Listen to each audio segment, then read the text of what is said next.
Aquele que ama seu irmão está na luz e nele não há escândalo. Mas aquele que odeia seu irmão está em trevas, e anda em trevas, e não sabe para onde deva ir, porque as trevas lhe cegaram os olhos. Filhinhos, escrevo-vos porque pelo seu nome vos são perdoados os pecados. Pais, escrevo-vos porque conhecestes aquele que é desde o princípio. Jovens, escrevo-vos porque vencestes o maligno.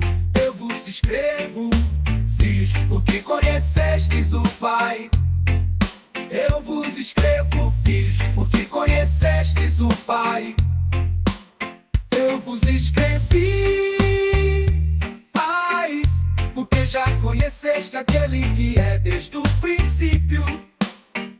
Eu vos escrevi, jovens, porque sois fortes, e a palavra de Deus está em vós, e já vencestes o maligno.